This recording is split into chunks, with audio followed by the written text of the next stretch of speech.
Bonsoir tout le monde, bonsoir Monsieur Sarr. Vous publiez aux éditions L'Harmattan le problème de l'aliénation, critique des expériences dépossessives de Marx à Lukács.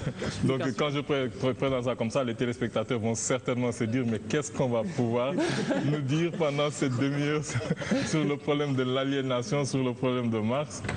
C'est vrai que c'est vraiment à n'en pas douter l'un des personnages qui a le plus marqué cette époque moderne. Karl Marx, c'est l'un des personnages les plus influents, sinon le plus influent de l'époque moderne, c'est vrai.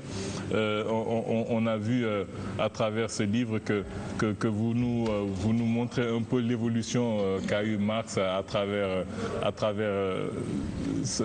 la maturité qu'il a eue depuis les manuscrits de 1844 jusqu'à son œuvre phare qui est le Capital.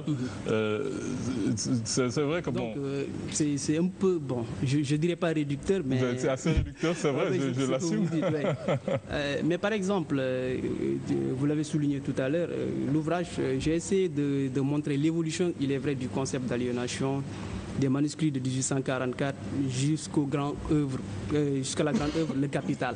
Donc j'ai essayé de montrer que par opposition à la lecture althussérienne, déjà, moi je suis althussérien, comme Mamou Sediagne, mon ancien professeur, même si maintenant on a des lectures très différentes de Marx.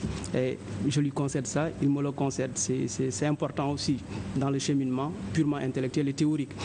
Donc, moi, ce que j'analyse, c'est des questions beaucoup plus contemporaines. Je me suis dit que ce n'est pas utile, par exemple, d'être dans les abstractions métaphysiques des grands amphithéâtres, mais il faut prendre le réel tel qu'il se déploie pour l'analyser, et non, par exemple, à partir des concepts purement philosophiques, essayer d'analyser le réel. Je ne le fais plus.